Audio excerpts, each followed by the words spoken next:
Everyone, welcome to the Town of Litchfield Energy Committee meeting. Today is Thursday, July 17th, 2025. Would you all please stand for the Red Pledge of Allegiance? I pledge allegiance to the flag of the United States of America and to the republic for which it stands, one nation, under God, indivisible, with liberty and justice for all.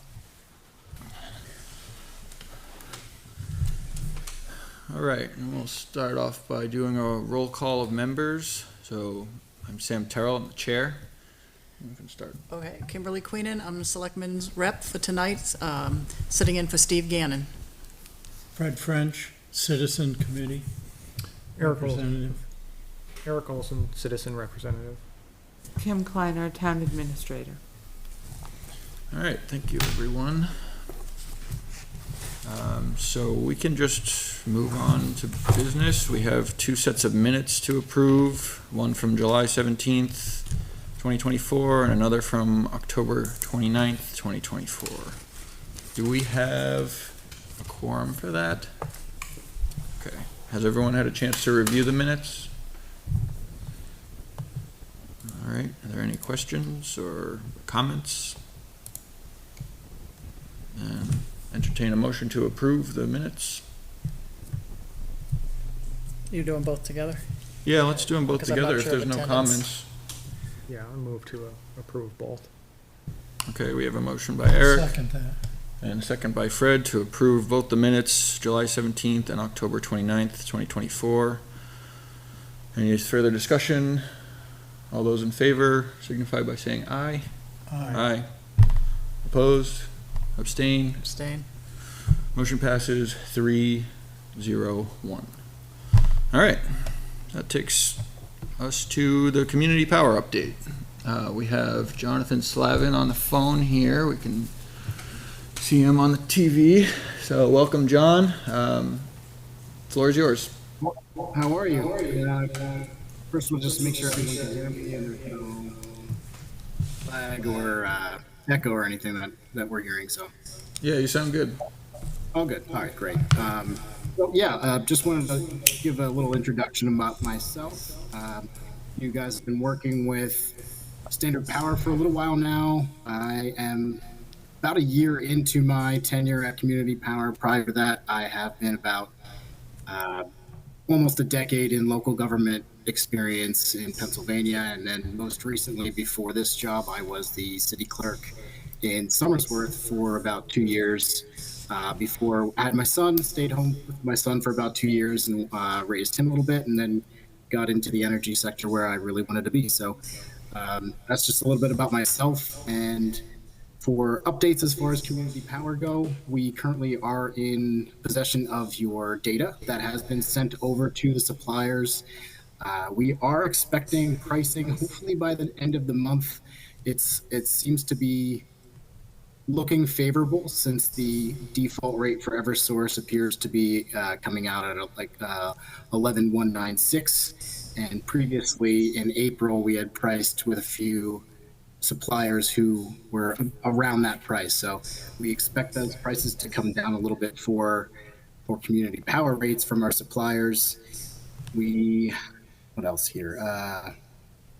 So in that we have about 3 or 4 other towns that we group together. It just helps get costs down when we aggregate more towns together, and it just makes it a little bit easier for suppliers to give us a larger strip of pricing. So typically what we'll do is we'll get pricing back between 8 and 48 months. And just based on what we've seen with pricing in the past and what we're expecting in the future, we're shooting for a 24 to 36 month range. And I'm happy to answer any questions that you might have. Yeah, do you have the actual data for the last 12 months? Where exactly has the pricing been compared with Eversource? So once we get, I think it was my associate Ryan who got your data and gave that over to the suppliers. I think it appears that we got it last month. So your bills will have all the data that we need to send to the suppliers. Okay. But you don't have what it would have been if we had launched, or, we've been waiting for the price of standard power to come below the Eversource rate. So do you happen to have the month to month So on it's- what it's that not- price has it's not- been? It's not a month to month. It's a process where we aggregate load data periodically based on the town's needs and send it to the suppliers. So the suppliers are the ones who create the rates, not Standard Power. We just have the existing relationships with those suppliers that help us act as a broker for community power. So back in April, the prices, let me just pull up what I have for data. For a 12-month term, we were at 11,380. And again, that's just an indicator for April. We don't know what the prices are exactly going to come back to us as, but we do expect them to be lower than the default rate for Eversource, which is certainly a positive. So when you say you expect them to be lower than the default for Eversource, why? Why do you expect that? Just based on our previous pricing with our suppliers. So if April came back and we were at 11,380 for a 1-year term, it's very likely that we are going to get favorable pricing, seeing as the default rate back in April was much lower. So Okay. Yeah, we've been waiting for how long now since we launched, or since Since the town meeting. since the town meeting? It's been, what, 15 Yeah. months? So do you have some sort of expectation as to when the price will drop below the Eversource rate and we can potentially launch here? well, like I said, so our expectation is that our suppliers will give us pricing strips, and then based on what your desires are, whether your appetite for a really small contract or a term would be, it just depends on what prices come back based on. So 8 months will have one price, and then 48 months is going to have a much lower cost to it, but that comes with risk. So we're expecting, based on what we've seen with the market, that it's unlikely that we're going to see price drops, especially with the addition of the DOSI payment. So that's just kind of added a nice little headache to everyone in the Eversource realm. But luckily, with Community Power, we're able to get prices that we can see lower than Eversource. Again, that remains to be seen. We'll hopefully get those prices by the end of the month.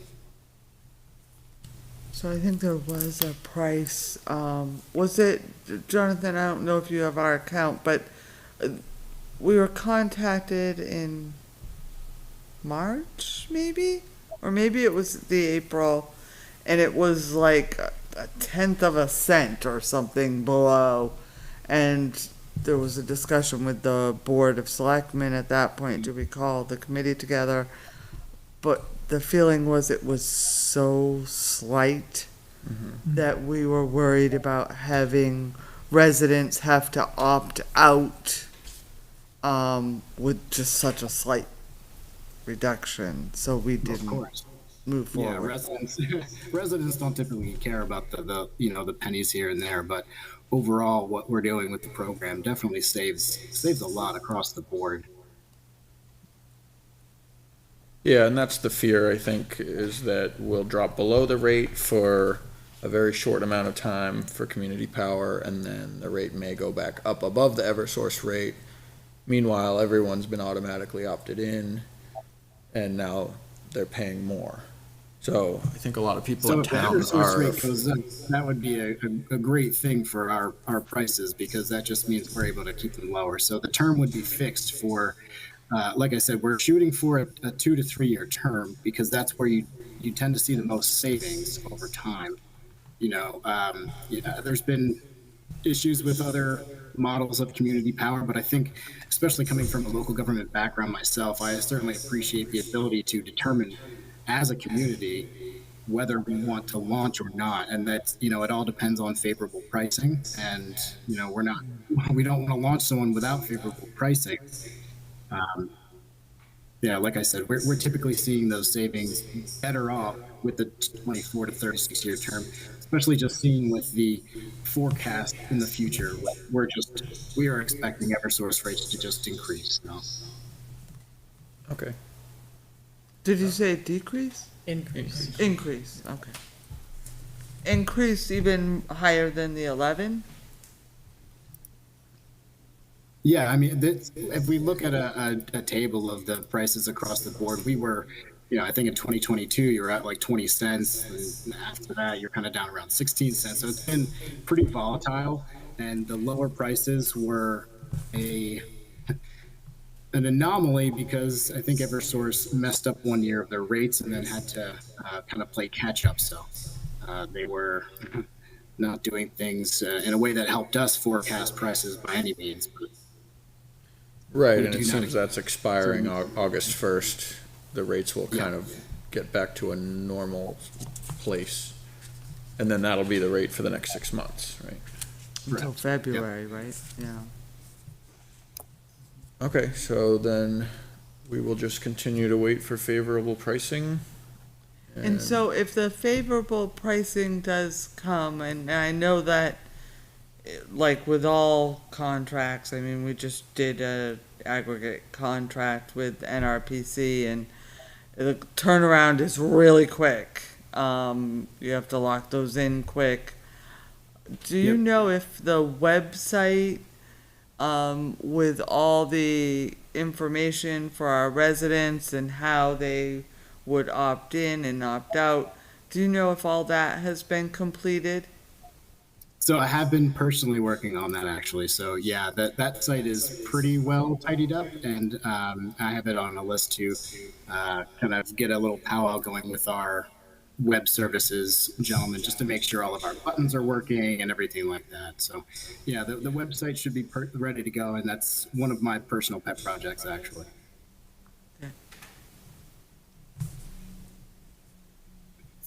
And so the people in the town have the option every month to opt in or opt out. They can kind of hop in and hop out as they please, right? Yep. Yeah, just keeping in mind, so we do give the opportunity even before the launch of the program. I think there's about a 2-month period where even before the program launches, they can say, this isn't really for me. I'd rather just stay with the Eversource default for whatever reason. Or perhaps a customer might have net metering, which if they have net metering, it's typically not favorable for them to join the program since they're already getting that net metering benefit. So, Right. And so the Eversource price is fixed for 6 months at a time. And depending on when we launch with Community Power, that could be an extended period of time as well. So people generally won't be looking month to month to jump in and out. It'll really be at those time segments, whether it's 6 months or longer. right, Well, exactly. okay. Yep. And again, even if someone does opt out, say they opt out in like the first 2 days that the program starts, they would just have to be in the program for that month and then wait until the next billing cycle, and then they could opt out. And it's a really easy process online. And we do send out educational materials, a little mailer just explaining it. And I'm used to taking many phone calls from residents, so I've helped walk people through the opt-out process. I actually ran the 2020 election in Somersworth through that that they have. So I'm very used to dealing with members of the public and slow walking them through a seemingly difficult process. So. All right. Any other questions from the board? All right. Is that all you have, John? That's it for me. I'm happy to answer any questions offline, and I'm excited to get pricing in a few weeks and revisit this and come back to chat with you guys. Sounds good. Thank you very much. All right. Thank you guys. Have a Thank great you. night. You Good too. night. Okay. Good little update there. Hopefully we'll have favorable pricing soon. We want to save everyone in town money on their electric bill. Okay, moving on to We have Kearsarge Energy LP Solar Program with a presentation. Is that you, Malcolm? Yes, hi. Hi, everybody. Thanks for having me on. Malcolm Bliss from Kearsarge Energy. Welcome. Thanks a lot. I just want to say hello on video, and I'm going to save some bandwidth by going off video. So I hope you can still hear me fine. Yep, we can still hear you. Fantastic, fantastic. Well, really glad to be here with everybody. I will go ahead and share the screen. Just put a little presentation information up, if that's okay. Perfect.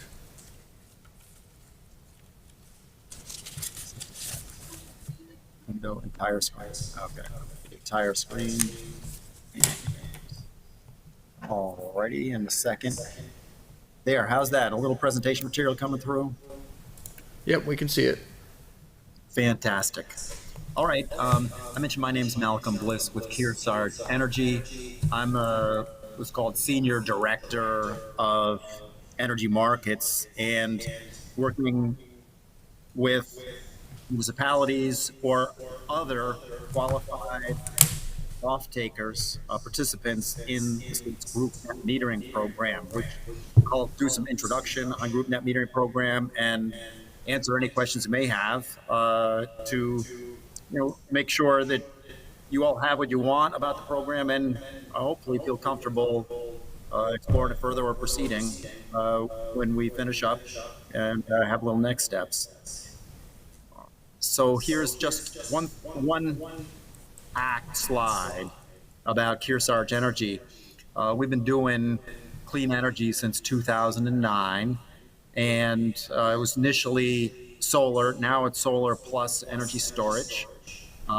We have offices in Boston, Hudson, New Hampshire, and Bristol, Rhode Island.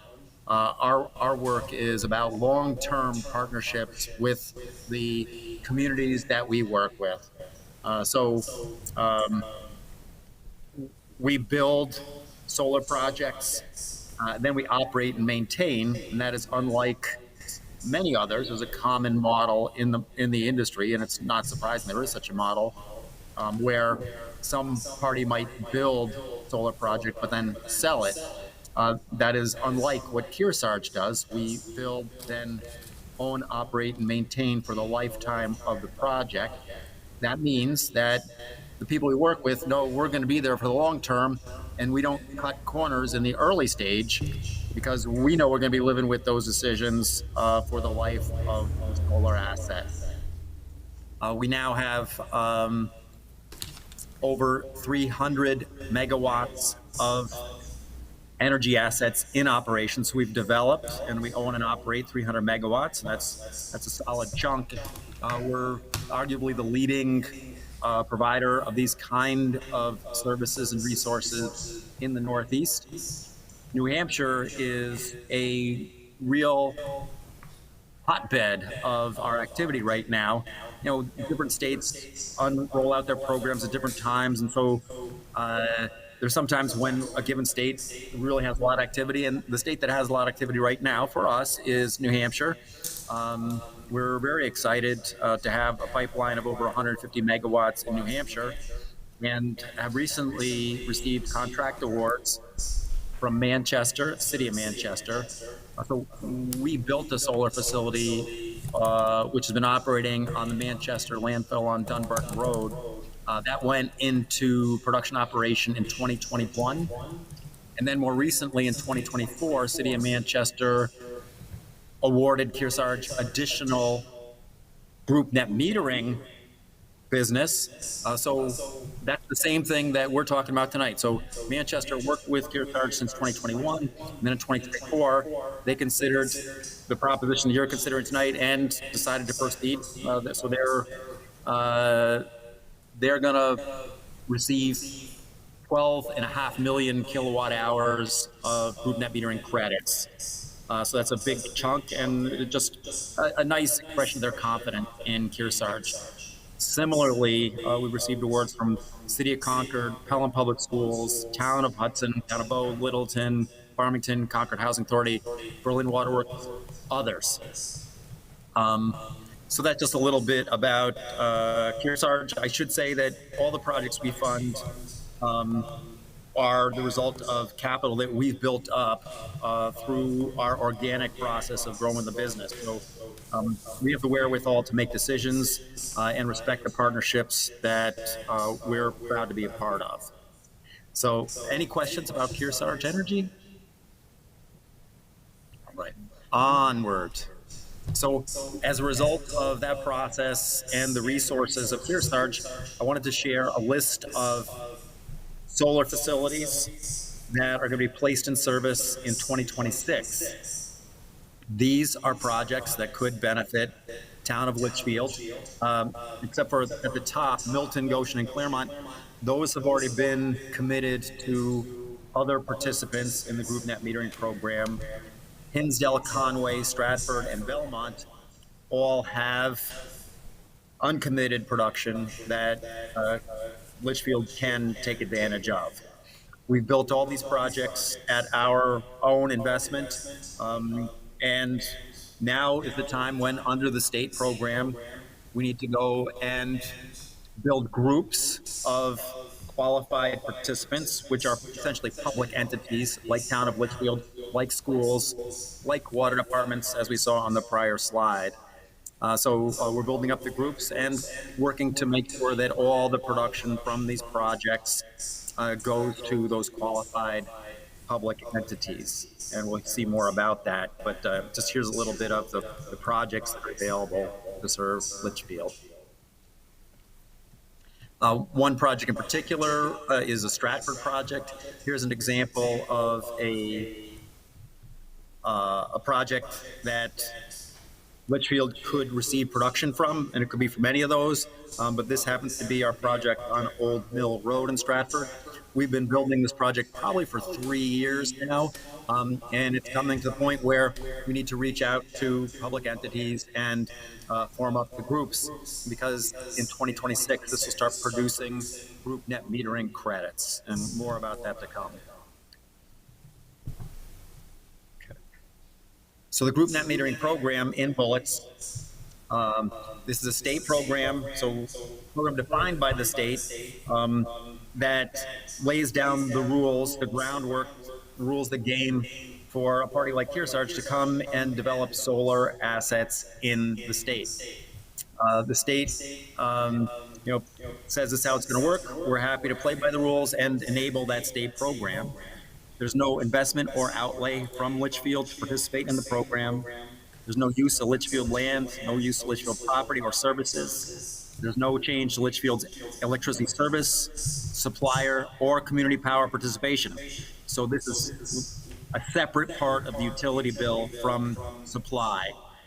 So you can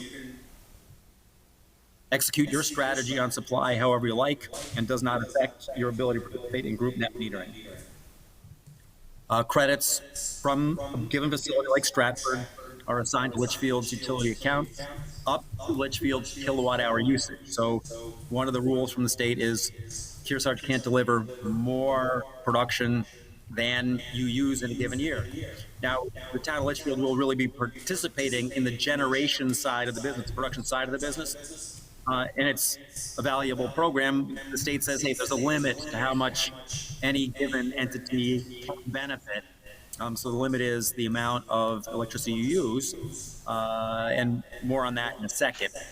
The program works by Litchfield receiving a payment from Kearsarge monthly tied to the solar project's generation. So when we generate more in the summer, your payments are larger. When we generate less in the winter, your payments are less. But there's no circumstance under which Litchfield will owe money as a result of participating in the program. This is a only upside program, and there's no circumstance under which Litchfield will owe money under this program. Kearsarge and Litchfield commit to the program with savings guaranteed for 20 years. We're long-term partners, and we're forming up groups for 20 years, and we will make the payments as indicated under the program for 20 years. Here's what that could look like for Litchfield. This assumes that Litchfield's usage in the last 12 months, kilowatt hour usage, has been 330,000 kilowatt hours. we'll go ahead and confirm that based on review of actual utility bills, if you like. And I have, thanks to Kim, this number of 330,000 kilowatt hours.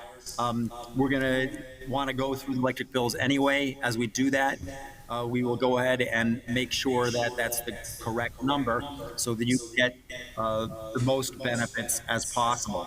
That's the ceiling that the state puts on the program, so nobody gets more benefits they're entitled to.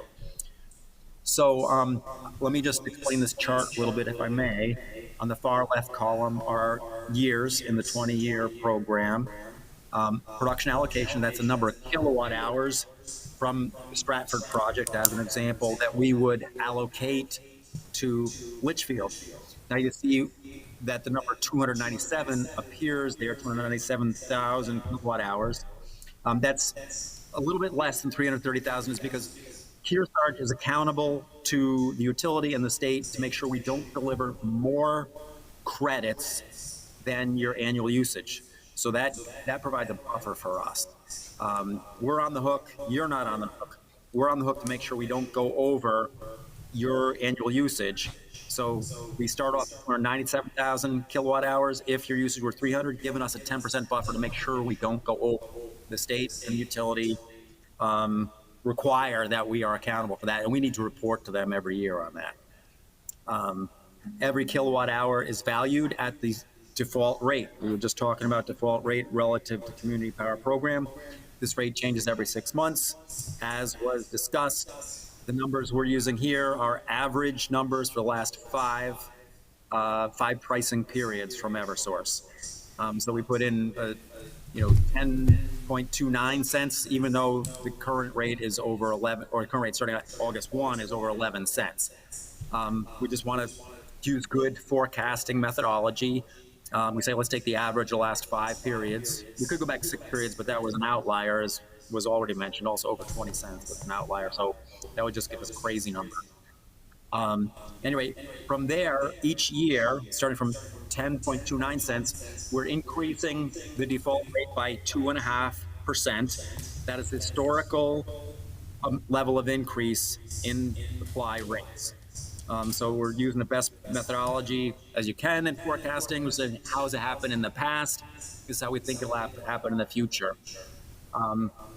The value production in the fourth column is the production allocation times the value of production. So we see 30,600.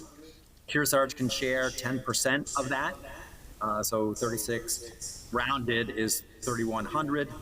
And then the far right-hand corner is the payments of all years to date combined. And then at the bottom right-hand corner, in the year 20, you can see the accumulation of the payments for 20 years is $74,200. That's the numbers with some soundtrack on the numbers. Okay. Kim had mentioned to me that there is consideration for an existing hydro group net metering program that the town is participating in. Thanks to Kim for providing a little bit of information on that. It's my understanding the town is receiving value of production of less than 0.5 cent a kilowatt hour. The scenarios here, which are good forecasting scenarios and based on the group net metering agreements that we work with, would more than double that. As long as the default supply rate is 10 cents or above, you'd be at double. And the default supply rate goes higher than 10 cents, you're more than double the value of what you're getting from the hydro agreement. I want to say just a couple of things about, this is just a general statement about hydro and the group net metering program. It's difficult if you're in the hydro business to provide a production guarantee. And you may have experienced some significant fluctuations in the volume, the kilowatt hour volume of credits that you receive.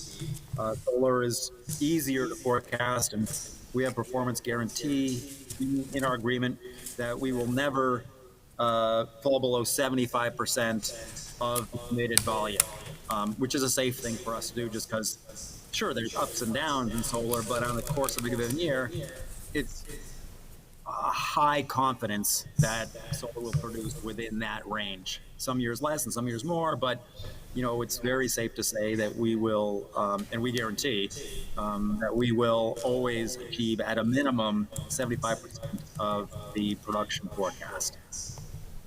Okay.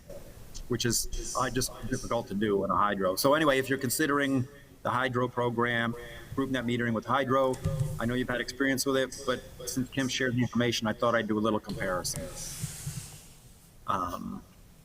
Okay, so if on consideration you'd like to proceed, we have a Schedule A of the group net meter agreement that has utility account information in it. As I mentioned, going through electricity bills and actually filling in that information, as well as determining what the last 12 months usage for the town was.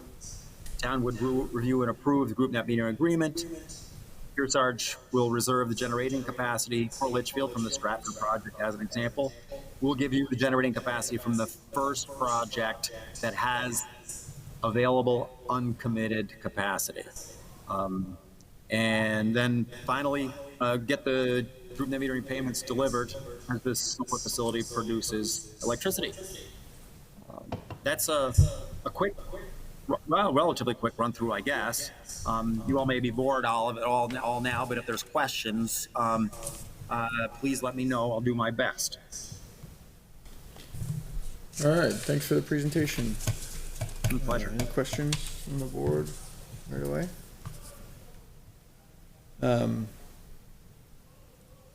What exactly is the amount of savings here?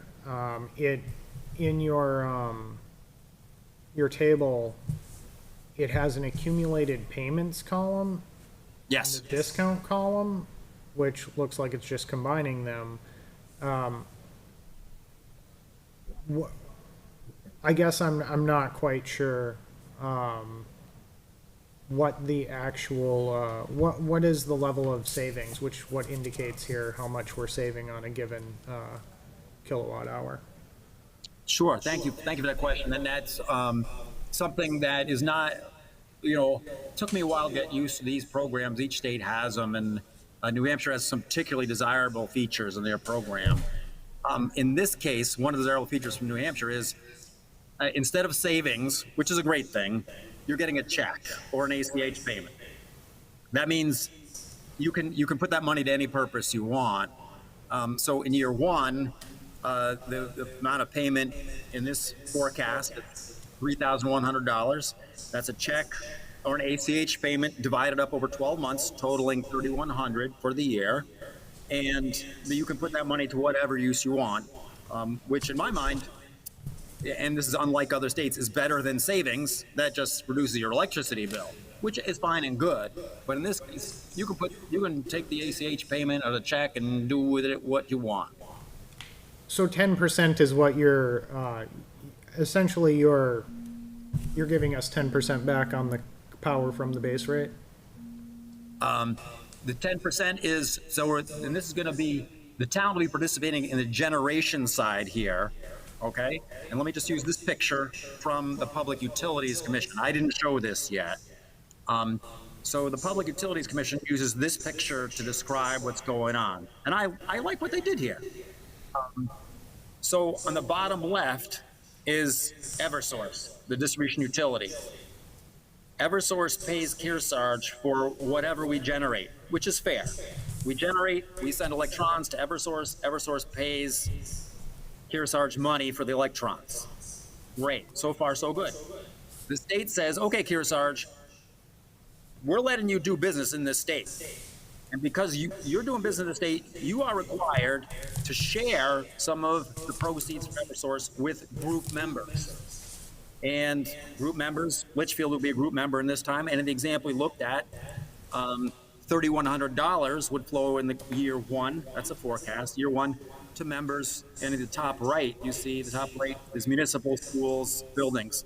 All of Kearsarge group members must be municipal, schools, water departments, and the like, because our projects are 1 to 5 megawatts. So that's why we're only going to be talking to public entities. On a 1 to 5 megawatt project, we can't deliver credits to businesses or residential customers. But at any rate, so the example we looked at, Eversource pays Kearsarge $31,000, and then Kearsarge in turn pays Litchfield, in this example, $3,100 over the course of the year. That's 10% of the total payout from Eversource, and thereby Litchfield is participating in the generation side of electricity. Sure, it's just a locked 10% though. It's a locked 10%. That will never change over the course of 20 years. The payments will always equal 10% of the default supply times the number of kilowatt hours generated. Okay. That will never change. And so that's why this is a no downside proposition. It means it's impossible to lose money. Let me just, for fun, I think this is kind of fun. And I know you didn't ask this question, but let me just do it for a second. Let's say the worst case scenario that I can think of is solar facility is destroyed by earthquake and hail and tornado, completely decimated. Cannot produce anything. So that's the worst case. In that case, you get a check for $0, but you never are out money. We're insured. We rebuild the project, and we need to, because otherwise we can't pay off the investment we made in the project. We're insured, we rebuild, and once it's rebuilt, you start receiving the money again. But your worst case is during those months when the project is inoperable, you receive $0, but once it produces again, you start receiving checks again.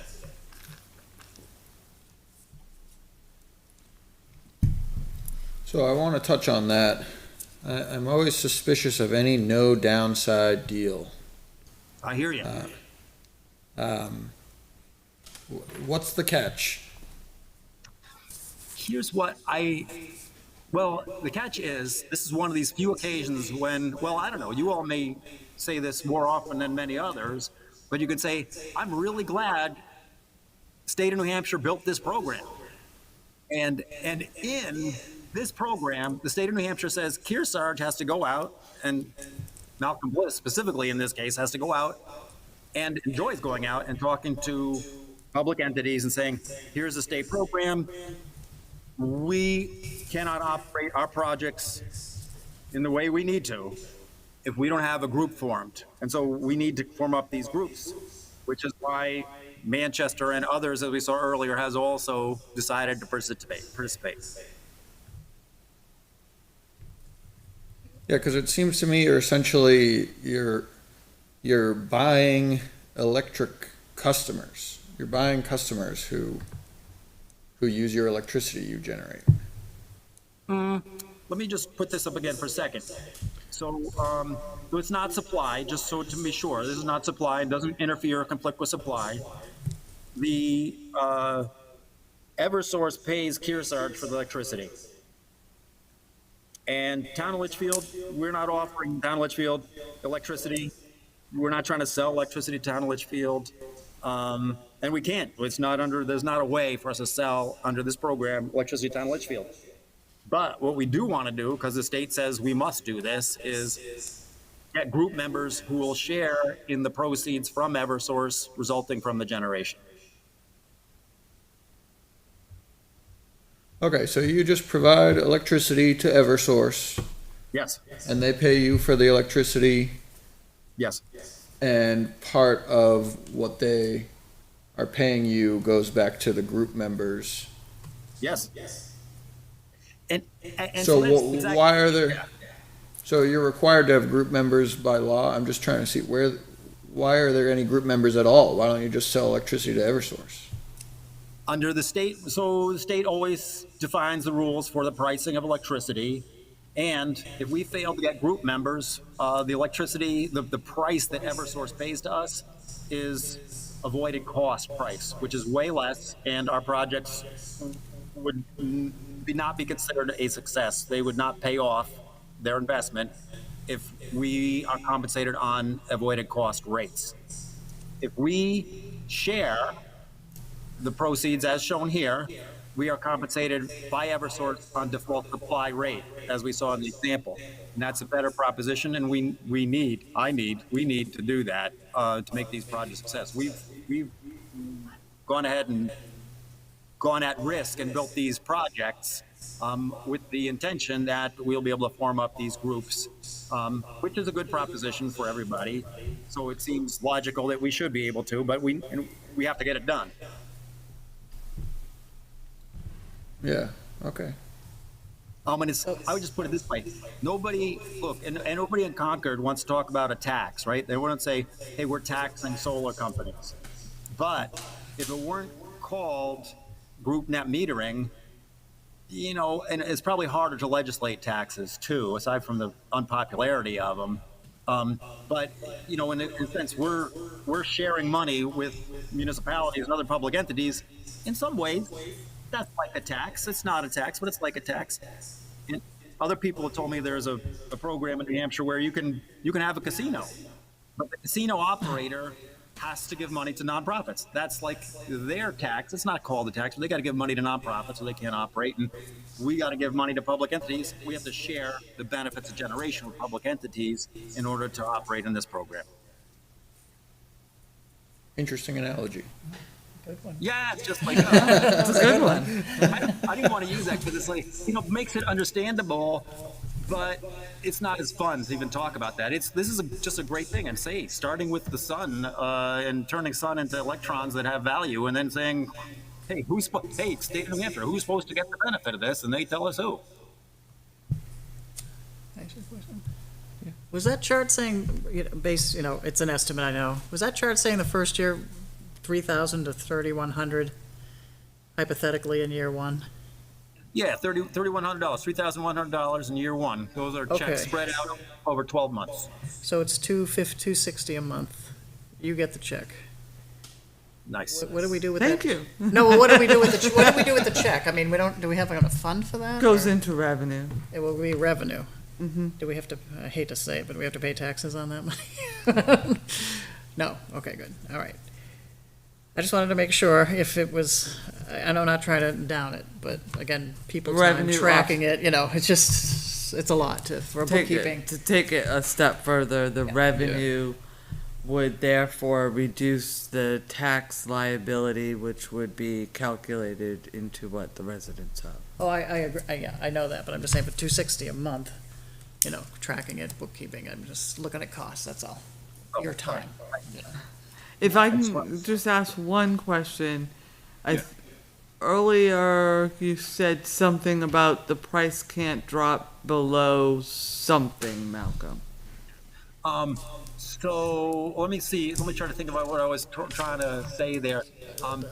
Well, the value. Let me just go to this slide. I'm sorry to jumping around. Oh, so the value production in the third column here, value production Yep. will always be default supply. So that's one thing. The other thing is, we're not allowed. It would be really fun if we could say, hey, Litchfield uses 330,000 kilowatt hours a year, but let's give Litchfield 1 million credits a year. That would like 3x the money you get. But the state says, wait a second, Kearsarge, you got to spread it a little more evenly than that. Here's the rule. So we're not allowed to deliver more credits than your last 12 months usage, and we leave ourselves a cushion of 10% because we're on the hook, we're accountable, and we can be sanctioned if we go over that amount. Okay. So the kind of spin-off question from there would be, what if the town was in an aggregate contract? Aggregation, like aggregate supply? So what if we are in a contracted amount, so a group of municipalities gather together and they, do a contract, an RFP for rates and get a rate through, I don't know if you're familiar with NRPC. Yeah, the National Regional Planning Commission. Right, so there's a group of communities and we go out through NRPC for an RFP every 2 or 3 years. Nice. How I know. does that, would that affect this, or would that make us ineligible, or? So when you work with NRPC and you're bidding, are you soliciting or requesting proposals for group net metering credits? No.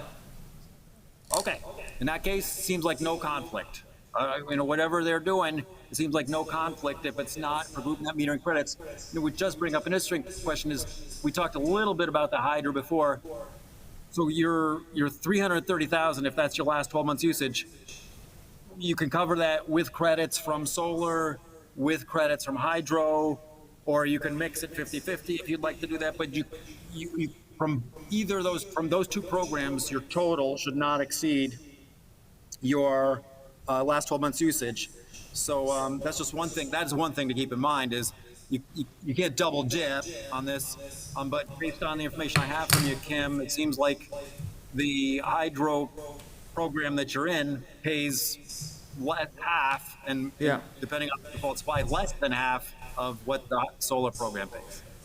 Yes, I would agree with you there. And there was not a conflict between the contracted price that we negotiate with NRPC and the hydro, so I assumed there was not a conflict between the contracted price and a solar program.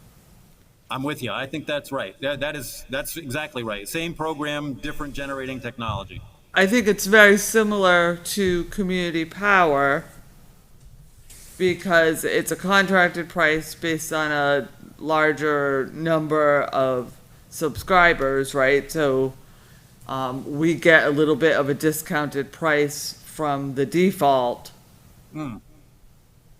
but it doesn't affect, like we couldn't, the town, if the town was in a contracted price through NRPC, we couldn't enter community power until Yeah, the that'd be- contracted price ends. Two If that makes supply, those sense. are two different suppliers. I think Correct. is what you're saying. Different suppliers. Absolutely, that makes sense. You get Yeah. to choose one supplier per electricity account, and that on the other hand, that's one part of the electric bill is supply. This particular program, GroupNet Metering, has what I call checkout time on the electricity bill. So you make whatever choices and selections you want, contracts and supply, and then at checkout time, these credits get applied, and the ECH payment or whatever, however you like to receive it, every month flows separate from your supply agreement. Okay, perfect. That's what I thought. So, but NRPC did the town buildings only, not the school, just the town buildings? So I'm looking at this graph Correct. here, which says, so are we just gonna do this for residents? If I'm looking at that graph that says, No, this would be, well, so Malcolm only looked at the usage for town building. It can't be for residents. Yeah, it's only town. only for the town It's only buildings? town. Entities. Town Okay, buildings. I'm feeling better about the $3,000 number. All right. If you wanted the schools, that would be a separate Okay, 'cause it agreement. says you can do They're residents, a separate right, on this entity. chart, okay. Cool. We do serve schools with this, and I understand it'd be a separate decision, but if somebody at the school said, hey, we would like to do that, then we're happy to have the conversation, and we're trying to reach schools as well as towns. So if that seems of interest, we'd like to have a conversation.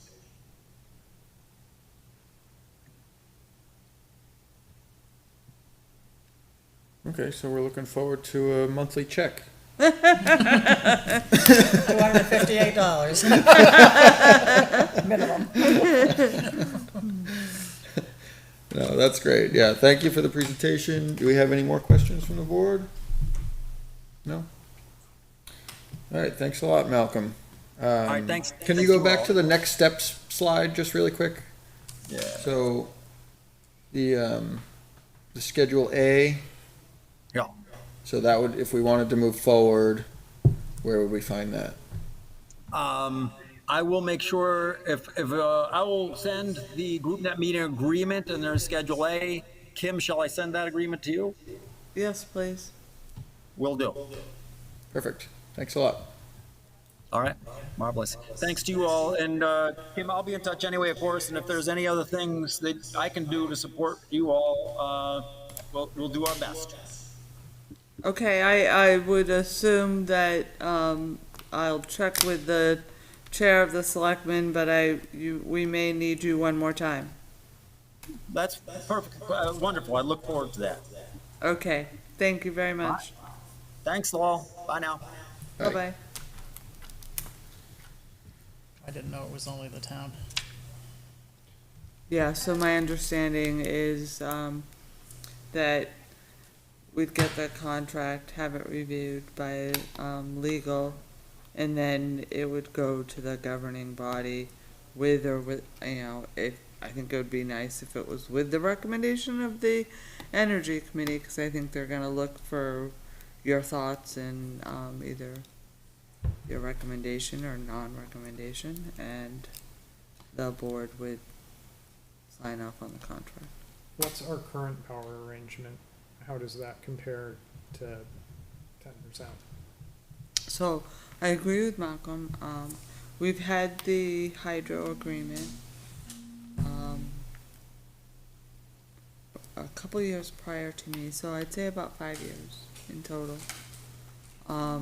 He is right, it's a half a cent. I mean, you talk about a $258 check every month, well, it's kinda like that, quarter, with the hydro. Hydro's just, it is, I agree with him, it's harder, right? There's 10%'s much better? it is, yeah. Okay. It's much better than the hydro. I think the next thing that we're gonna talk about is the aggregate contract, which I was just mentioning. We did enter, this is now gonna be, 13th or 14th year, with that, and that is very lucrative. So NRPC goes out, to bid for, I think there's 9 of us? Yeah, but before we move on to that, I just Sure. have one more question. Are there towns that we can talk to that have this, so we can make sure there's no, I think we can Sure. talk to any of the ones that are in his presentation. I think he gave a number of them. Is Certainly Hudson willing to reach Is out. Hudson one of them? Yes. Yeah, so, From the town's end for the economics of this, his whole presentation could have just been, agree to this and you'll get 10% back for your power. Like, that's basically what this is. Yeah. The whole rest of it is kind of just filler. The question is, for us, is that 10% big enough difference from what we have now to make it worth doing? And as far as the catch is that we're paying for this. That money isn't coming from nowhere. And I'm not exactly sure where it's coming from. I'm not sure if they're forcing Eversource to pay it and it's like subsidized by all of the power payers across the state, or if some of it's coming from the state in some way. But we are 100% paying that $3,000 we're getting back. And We're they- either paying it as taxpayers in one way or another, or we're paying it in our power bills and then as they residents. have our data as well. I always wonder what they do with that data. So this is a game of shuffling the money around Yeah. to make it look like they're doing something without actually producing any value. So what they want to do here is say that they're incentivizing these companies to produce green energy. And then they want to be able to have all the towns, all the schools and the towns and all the government be powered by clean energy. But they're really just moving the money around, like, the towns aren't doing anything different. We're not gonna change anything. None of those electrons are necessarily going to us. We're just signing a piece of paper that says they are, so that we can get money to add to our balance sheet, so we can go tell everybody in the town that, oh, we're saving money and we're green, even though we've done absolutely nothing to change anything. And we're all paying for it somewhere else. So that's kind of the scam. But we're subsidizing the building and the maintenance of these solar panels that they're putting up. Well, the catch is that we're doing that anyway. Yeah. Because if we don't take the 10%, somebody else is gonna take the 10%, because 10%'s a good deal. And if we don't take it, then we're just the suckers that are paying for the people who did take it. It's a really dumb system. Yeah, it seems. Don't you think we're paying for it in the default rate? Maybe. I wasn't able to determine that while he was doing it. They make these things as convoluted as possible, so you can't really tell how you're paying for it. Right. It's either in the default rate, it's probably there because that's the easiest place to hide it. Right. That way they can say that it's not a subsidy, but it's basically a subsidy because you're forcing everybody to pay for it. Right, because I figured if they're paying for it, if Eversource is paying for it, Yeah. paying Kearsarge has to give us a percentage of it. Somehow it's here. Eversource isn't losing money out of this deal. Maybe And they it's have a only to grant. government, because if you just let anybody buy these credits, then you're probably just taxing people to give their own money back to them. Not that we wouldn't do that, but, so here you're putting it into the government, so basically, we're getting tax money that we're not having to be responsible for taxing. But it gives us a chance to research those questions. They could be getting a federal grant too, if it has to prove they're Yeah. going green energy, I don't know. It's possible there's some federal That's what I mean, we money could in like there, but- do our own kind of research for a week, and until you guys meet again, right? But I agree with you, they took a risk to build these facilities, and they want profit, right, so. And it's not up to them. It isn't The state really, government has manipulated this so that they have to do it this way. Oh, no, I agree, but If you're they, above a but certain they signed megawatt, up to you're do just it. stuck in here, so they have to go around to every town and sell it to us, when what they really should be able to do is just connect to the grid, sell it to the grid, and we buy from the grid. And there should be- Yeah, Right, there right. should be no groups. They There- should yeah, just there sell should be electricity to Eversource. We should have- Eversource buys it at a Be the rate hub. Yeah. and delivers it to us. Well, we should have virtual power plants, but we're like 20 years behind. Welcome to New Hampshire. Is this because the legislation is just, can't handle it at the moment? Is that why they're going through this kind of a? I've talked to a bunch of legislators, and it's very difficult to get any of them to understand how this works. One of them wanted to argue with me and about how the metering worked. He completely didn't understand it. He thought that Eversource was literally tracking in real time my input and output to the grid, which I'm just like, no, this isn't how it works. And this is one of the people that's on the committee that decides. Like, Yeah. I'm not sure what else to do. I'm going to keep trying to talk to them because, like, we're missing a lot of. We could make this system a lot better than it is. But as it sits, it seems to me that taking the most cost-effective deal is the best thing for the town. Yeah, it seems purposely very confusing so that it's hard for everyone to understand. But to your point, that's the way it's legislated. That's the way the law's Yeah. written. They must do it that way. We can't fix it, unfortunately. And so, yeah, it does seem to make sense to take the money. And didn't it fail? Didn't this legislation actually fail like the first year or two that it came out and it just passed? If I remember correctly, there was a lot of controversy over the legislation and how it worked, and the governor actually didn't approve it or vetoed it the first I year. remember the story. But you're checking one way. You're checking that NRPC doesn't conflict with this. We gotta make sure this doesn't conflict with NRPC as well, right? No, yeah, I mean, Because we and didn't- I don't think it does, Have because, the lawyers double check, right? well, Hudson, right, so Hudson's in both, so, but with the aggregate, so all we're doing is we're contracting because you're sticking all these It's on the list. municipalities together that are in the NRPC region, and you're bidding out a contract, and so Hudson's there. this particular contract that we just got awarded Tuesday, instead of 11.2, and that's just the Eversource default without the supply, increase, we're gonna pay 10.99. And it's nothing more than because you have a group that together that is more subscribers, and it's the buying power. So I don't think that would affect this, because that's just your I'm rate. glad, I'm seeing Hudson on the list, I didn't read it in detail. Yeah, unless they're selling us, and unless we're buying these credits from somebody else, there shouldn't be a Right, conflict. and that's not what we're doing, we're buying the energy. Well, we're buying Well- the energy credits. We're not actually buying energy from them. Well, NRPC's just buying the energy. This will be the credits, right?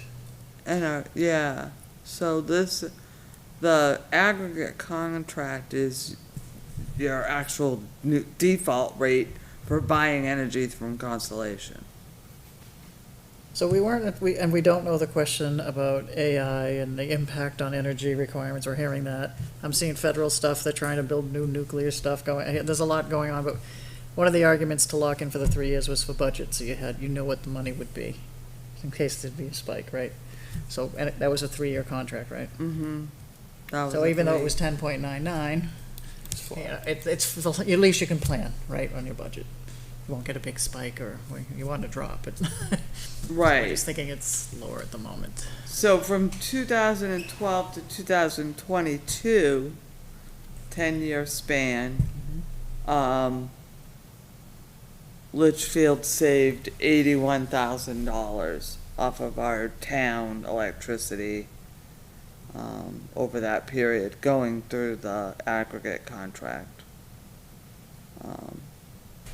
And I don't know, I think they're right, but who knows? I mean, if someone's got more information, please, where's the crystal ball? But I don't think Eversource is going down from this 11 too. Seems unlikely that we'll get substantial decreases at any point. I'd bet against it. And one of the things they brought up was like these storms, and I don't know how much of that is true, but I don't think that's gonna get better. What's you talking, physical nature storms? Like, Yeah, what would that's that- one of the things that Eversource said to the PUC with this increase, was the cost of the storms and the infrastructure damage and the repairs, yeah. Oh, they didn't approve, they wanted to hike a bunch of money for infrastructure repair and they didn't get it, so they said, oh, well, you're just gonna have more downtime now because of that. We just won't do it. Oh, that's great. That's Bring on the nice. brownouts. Well, I think more that it's just, yeah, gonna take, things are gonna break more often, you're gonna have power outages more often. But Well, maybe that will push people towards more solar too. it could, in the places where they can get it. We have a lot of forested space, so it's just not an option for everybody, but. Yeah. Okay, so do you want to talk about this agreement that you posted on the portal here, the default service reimbursement agreement? So that's the NRPC agreement. And so we have been, in an agreement of this source, since 2011. And I think we have commonly seen, savings from it. I have to say the 36 month is the longest we've ever done. So the last one was 24, this one's 36, but they felt confident that we weren't gonna have another year of Eversource at, 8 point something. It wasn't gonna go that low, so locking in at the 10.99 was pretty good. And I think that's true. It doesn't affect our billing or anything of that sort. Every town signs a contract, it's all through Constellation, and Standard Power's involved. I think they're the bidder or the broker. And it affects all, it's on all of our town buildings only. So, we give them a list of all of the town buildings, all of our utility accounts, and they adjust it accordingly. So the board had a conversation Monday night, we knew the contract was coming up. They gave us a number to lock in at, and we did that on Tuesday. So now we won't have another RFP or bid process for 3 years. So it'll be interesting to see over the next 3 years how much we save staying at the 10.99. And historically, it's saved us a lot of money, so. Yeah, It looks Yeah, like it has. 82,000 for 12 years, you said? That's about Mhm. $670 a year. And based on what we just saw with numbers here, 360, right? So, yeah. $1,000 is good. I think you take every cent you can get from. I mean, we have to pay it out, so. I'd still like to see us be able to control our usage. That's where I think our problem is more. Our usage. I think we use a lot. You know, for instance, the accountant came in to me today to say, oh, our usage over at our fields almost doubled for June. Why? Like, we need to find ways to control this and not have such big spikes. And we need to look at more cost-effective ways within our buildings. But that has been a difficult, we lost our building inspector for a period of time. We now have a new one who's local. And so he's starting to get into this. He has to go through all of our buildings and look through them and inspect them, and so he's just starting that process now. That is in process? That process Looking at the lights here. is occurring? Yeah, he's just starting it, and Oh, I good. think That's good news. he's gonna start down at like the old fire Yeah, station, the well, cable building, yeah. the old town hall, which, Prototype it. yeah, Before that, they did the street lights, right? They changed the bulbs. they did, and that has That was been supposed to very be- beneficial for the town. I don't remember the return on investment on that. It I know it was high. noticeable- It was noticeable on the budget. Yeah, okay. It was Yeah. pretty And it was a few years back they did that, right? Yeah. big change. We can, if you look at the town budget over a number of years, Yeah. you can see the decrease. It sticks It's really right good. out. Nice. And that was done through a number of municipalities as well. So, they had one company that really came in and tackled most of southern New Hampshire. And it's worked out well. We just finally had to order some bulbs, like, I think it was, I don't know when Troy did that, Maybe 2016? 3 years of, that I don't know, but I do remember them converting over the I think bulbs. was it before COVID? I remember Mr. Weber was on that, working with that, so I'm not sure when he did that. Probably But we just 19, had, and around two- Yeah, it was probably before COVID, but I don't really remember, but I think so. I think Eric's I think the looking at budget will tell you exactly when it happened. Yeah, I thought it was bigger than this actually, but it went, looks like it went from, the budget was 8,000 and it went, actually spent 58.95. Yeah, that's great. Yeah. So it's, I'm actually surprised it's not a lot more than that. Are you seeing the back years, Eric? I'm looking at 20, that's what the budget was in 24 and 25, but I'm not seeing, I don't have up what the, But the point is, it's any way you can get the money, for the savings, which is good. Trends here. I like it. Yeah, because this is,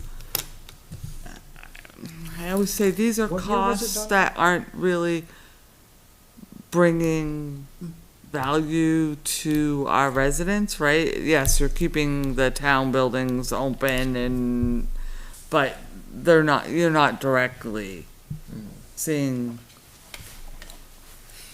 benefits, so those are the type of costs that you should lessen as much as you can. But they still see it, because you would have had to pay it for the buildings, so Mm-hmm. they don't see a big return, but still, it's happening. What year was were the streetlights changed? I thought I it, remember Mr. Weber was on the committee. so Troy was here, so it was after 2015, I know Oh, yeah, that. absolutely. I came on in 2019, I think. Okay, well, Would have been after that. I think they're just allocating a way bigger budget than is necessary to them then, because I don't have data going back that far. And when I asked why the budget was why the actual usage was so different than the budget, they just said it's because we changed streetlights. And I assumed that whoever said that knew what they were talking about. Which Well, is it's probably true, a but bad I just don't know assumption. when it but- happened. Right, I know I came on so did just 2019 nobody and it was ever going change the on. budget for Oh, streetlights Streetlights, in like the last decade? or you can't I thought I see didn't have the it. last comment about the. So these columns, Eric, and I can walk you through that. Yeah, so that's a good question because now I'm seeing in 2015, 10,925. Okay, And then it appears 18, it's up to 13,000.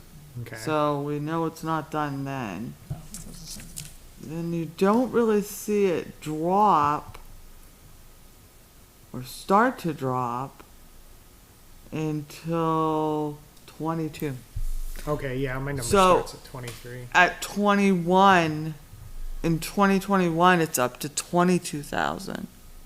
Okay, so 22 to like 6, that makes more sense. Yeah, that, and then in 22, 6. So that, I would say that was the year. But that's a good question because in 24 it was back up to 8, and I think that was a mistake. Because I don't think it never did go back up, right? It went to 58.95. Yeah, I'm showing the budget as 8. Yeah, so you'll have to keep But us they didn't honest all go on at that once, right? It when was we phased. come They had to in, do them in make sure. phases, right? It wasn't like they just did it over a weekend, right? So, but, you know, we can reach out to Steve Weber, he would know. I'm pretty sure that they were converted within a couple months. Oh, I think that's true, Yeah. but it wasn't like over a weekend, boom. No, I think it was, yeah. But that was very successful. I mean, I think we're doing all the right things on entering into these aggregate contracts and lowering the pricing as much as we can. I just don't think we're doing as much as we could in kind of conservation of energy and Well, did anybody ever figure out the lights? no. We lost our building inspector and that, I mean, somebody could just order LED light bulbs and put them in there. that's what, It's not hard. What was the story with these side ones? they're emergency lights. Okay. Yeah, there's probably an LED fit in with these. Now, you could probably get even better efficiency and reliability if you pop out the ends and solder in new ones and bypass the ballast, which I don't know if you technically need an electrician to do that or not. Do you guys need an electrician to change an outlet here? I'm sure you do. Yeah, I mean, like, anybody could do it. It's not hard. But at the very least, you could change the light bulbs and you'd get most of the power savings. I mean, honestly, just nobody should be buying these light bulbs anymore. Like, whenever they go dead, just buy LED ones and put them in. I think we just look at that. Because it's gonna be forever and a day before we get to the point where we're installing new. Yeah, I mean, So let's just switch it's gonna be over. hard to make back your money hiring an electrician to solder every single light fixture, even though, Agreed. I mean, Yeah, but if you just switch from fluorescent to LED, Yeah. just pop one out, pop the other one in, yeah. savings comes in less than a Instantly, year. yeah, like, there's no reason to ever buy the fluorescent bulbs again. What's Take the, one what's the building at a difference between the fluorescent bulbs and the, LED price wise? Are they that much more expensive? No, they're pretty cheap now. Yeah, they're There's comparable. absolutely no reason to buy CFLs. Not CFLs, any fluorescents versus LED. I mean, unless you're, there's some people that have opinions about the light or whatever, but The like, quality of the light. basically nobody's gonna notice if you switch them. In fact, these ones flicker a lot. So the LEDs are, in my opinion, better in every way, but, there's somebody that'll argue the point that they like the other ones or something, but there's no practical reason to use fluorescent over LED, and they're toxic. Yeah. Troy did the, town administrator office. None of the other offices are done, but Troy did that office, and I like it, actually. You I can mean, buy I them all like them. different wavelengths. If you want yellower or full spectrum or whatever, like anything is, you have a pretty wide range of options. So who in the town actually replaces the light bulbs in the buildings? Building inspector. Okay, the building inspector does all of it. Yeah, Bunch of bulbs it's a great waiting. job. You want it? And then who procures the replacement bulbs? Me.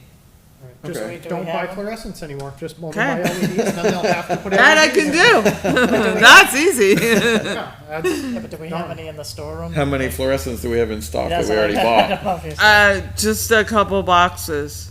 good. All right. Well, Yeah. hide them and order the good ones. Yeah, keep them for Sell 'em. emergency. Yeah, Yeah. sell 'em, that's even better. Somebody that has nostalgia for that for some reason. Or we could take those up to like the transfer station or the highway, and because they go out Where they pretty get quick. 'em The first thing I did when I moved into my house, one of the very first things, I took all the fluorescent bulbs out and brought them to the dump. And I'm sure Dave thanked you.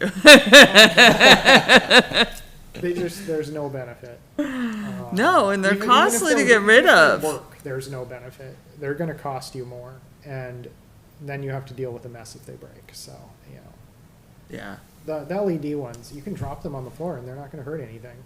They're not gonna be shattered glass and toxic powder, it's just gonna be an LED laying on the floor, Yeah, so this is one of the first things we talked about as a committee, was that's such an easy way to Super just easy. make our consumption less. Yeah, I mean, I think we were talking about fixtures and all that, and that just, Yeah. I think it just gets too much. I mean, we can just order bulbs. That's Exactly. easier. That's the easiest, Yeah. best And thing to when do. it comes time to replace fixtures, get LED fixtures. Yeah. With replaceable bulbs if you possibly can. Yeah. I don't know why people wanna buy the throwaway ones where you gotta throw the whole fixture away if it goes bad. But that seems sort of like a That's what scam. that's what I was arguing with your building inspector, Oh. last time. He wanted to do this, like, because that's all they'll make at some point. Like, no, this is dumb. We shouldn't buy ones that you can put replacement bulbs in. Yeah, Right, because then you have to buy the whole fixture if it breaks. Yes, there's no reason to do that. It's just a huge waste of material, and I know that's like the only thing they sell at the big box stores at this point, but you can definitely order them online. And you always will be able to, because big warehouses are never gonna throw away every fixture every single time. That's something they're conning consumers into doing. So they have to buy a whole new thing, but we should not do that. Okay. So to kind of broaden this conversation, changing out to LED lights is not the only way to save on energy costs. We really should look at, I mean, I'm sure maybe the building inspector is doing that now. How well insulated are all our buildings as a main thing, and how old are our heating systems? How efficient are they? Do we have high efficiency heating systems, cooling systems?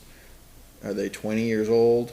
That's the No. kind of things Yeah. that we should be considering to save on consumption. Well, and I can't say that for all buildings. I can say that for this building only because of the age of the building, and it was already, I think we have to look at that at like places like Talent Hall that, are older buildings that haven't been upgraded, need to Right. be looked at. And like windows and doors are key places where you get a draft coming in. That was one of the first things I did when I moved here. I replaced all the windows in my house because you could feel the cold air coming in the winter just blowing into the house. Yeah. And those windows were like 15 years old. And it's night and day difference with the new ones, I don't so. feel a draft here. I don't know You how can. old all the town building Those wi- windows are, but Those windows are not the best. I don't feel a draft hoe in the winter, do you? And I do. it's I do. amazing with what you can do with a couple cans of spray foam. There you go. that's true. Like some of these windows Spray foam's that your leak a friend. whole bunch, drill a little hole, stick spray foam in it. You can probably get rid of it without having to replace a window or spend thousands of dollars and spend $10 on a bottle of spray foam. So I guess the question is, the new building inspector, Mm-hmm. is he considering all these things in his reports on each building? And can he kind of just keep an extra eye out for opportunities like that? Yeah, I mean, Give I to think us? he definitely can. I mean, we kind of gave him a really wide, Yeah, set of goals, and, you know, I think it's gonna take him a significant amount of time to do that on top of all his inspections but, I feel much more comfortable with, Matt. You know, he did this for a living for BAE, and he's a master plumber, so, yeah, I feel much more comfortable with. After having looked at some of the budget items, I'm curious as to what all of our, it seems like we have a lot of networking equipment and things that I don't entirely understand what we're doing with, but I'm curious how much power all that's using and what it is we're doing with it. Oh, that's, John. we have servers running that aren't hosting anything all day. Well, we have a very high IT expense for the size of the town, which I am having a hard time understanding why we could need that or what we could even be doing with it. So is this Yeah, stuff but that's I running think- 24/7? Is it something? Well, something like that? PD and fire have to. They have to have some stuff. But isn't John on the budget? Is he the chairman for the budget? John's on the budget committee So you with, can ask him yeah. directly there. But when he's addressing the IT budget, he'll be addressing it as a Department head. department head, but, I don't know, really, cause I found kind of the opposite. Trying to figure out where it is here. I mean, so, you know, IT was one of my departments in the city, and that was a very large budget. So when I came here, I thought that the IT budget for the town was the opposite, very, I very have a feeling small. everybody's overpaying for IT because most of the people paying for IT don't know what they're paying for. And so they buy things that they don't need or that are way more expensive than they should. And then like our computers, I saw a budget item in here, they're paying, I forget how much it is, some crazy amount, like 5 times as much as you would need for a reasonable office computer. And not only are you paying 5 times as much for the computer, you're probably wasting a lot of electricity on that computer. If somebody's using this to run like Google Docs, you know, instead of a $1,700 computer, they should have like a $200 or $300 computer. And instead of burning, you know, hundreds of watts, it should be burning like 100 watts or So, 90 Yeah, watts or we'll something. let John answer that. I don't wanna like. Oh, yeah, that's Yeah, I not just don't want, my like, any- area. Like, I agree maybe what he's saying, but I just would like John to be here to defend himself, you know, so. Yeah, I know. I'd love to know what it is that we are doing with any of this stuff. He Just, will I definitely mean, walk for my you through it. curiosity, for one thing, just because I don't know what tab, there's so many tabs. I don't know what tab it's under. He will definitely address that. So could we Yeah. ask the building inspector to maybe give us a few recommendations on where we could best save? Quick hitters. Mm-hmm, quick Maybe hitters. not even quick. Yep, Yeah, quick hitters, Just to definitely. start. Yeah, absolutely. yeah. Anything that's Yeah. easy, Just to prove. let us know. Proof concept. Yeah.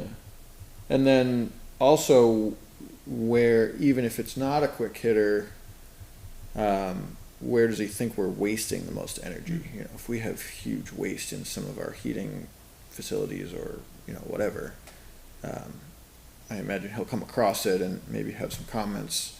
And it would be good if he gave like a list of recommendations Okay. on where to start.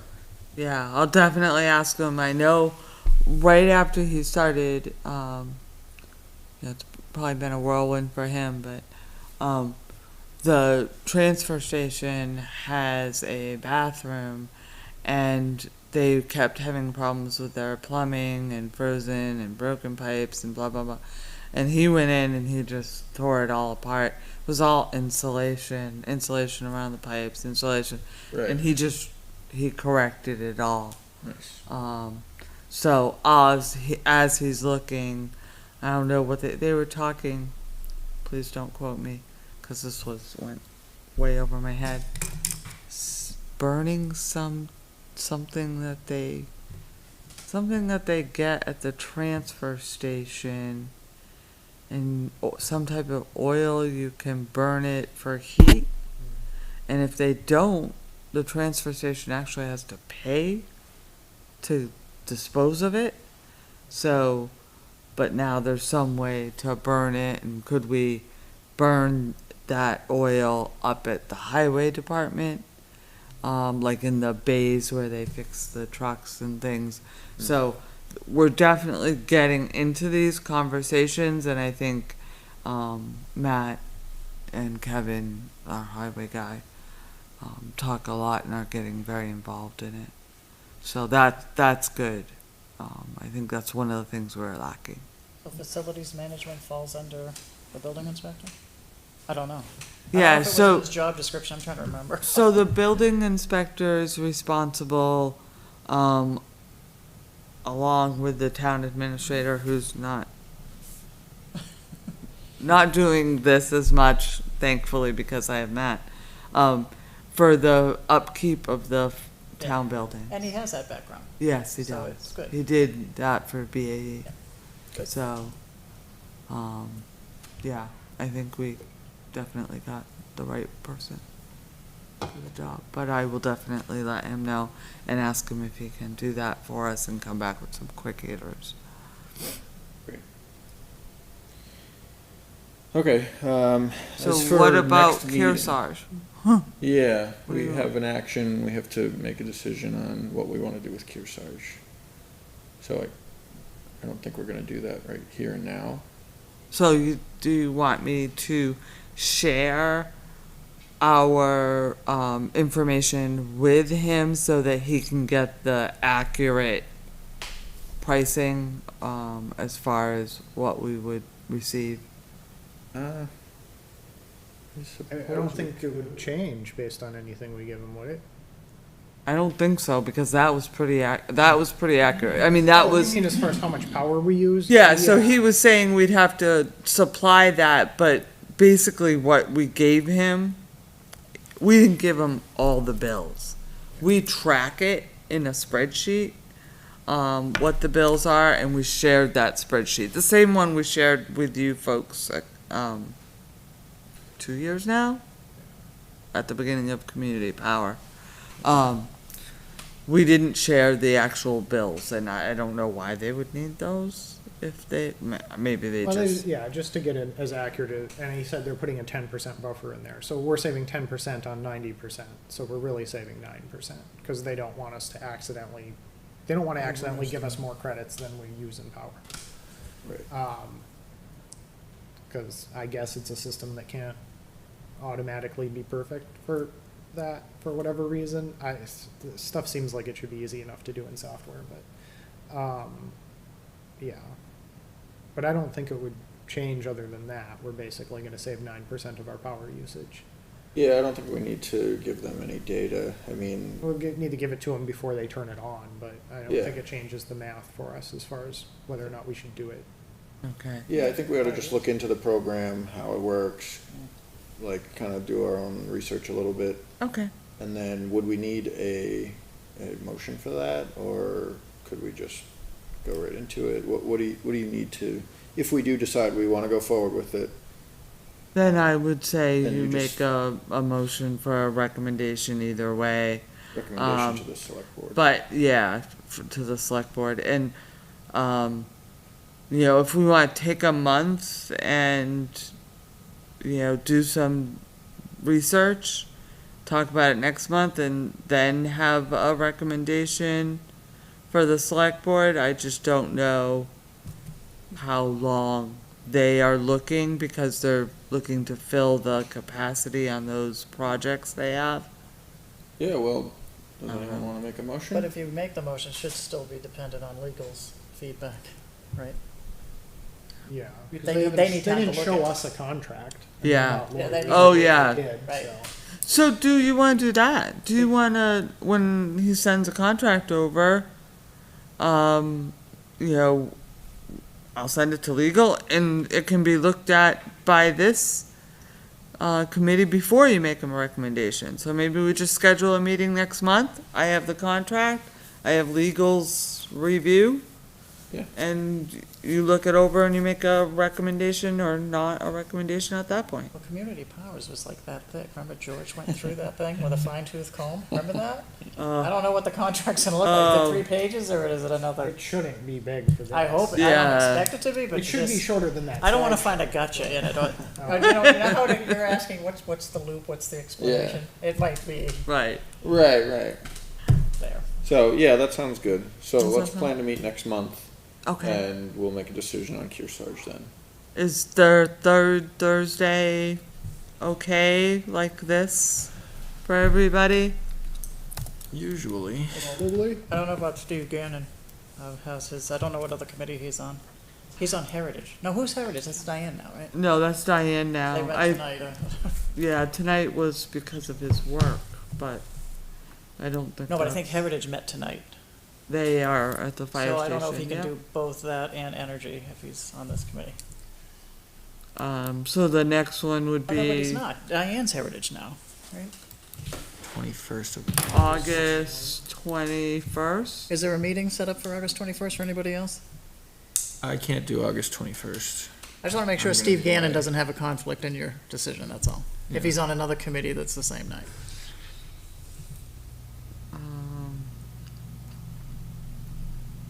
I don't see.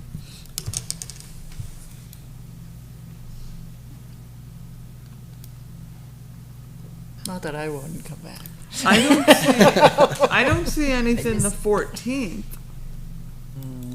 That might work better for me. Yeah, the 21st, I'm away, so.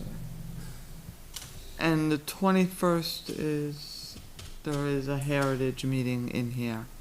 So the 14th, I don't see anything. And I think we'd be fine for the 14th.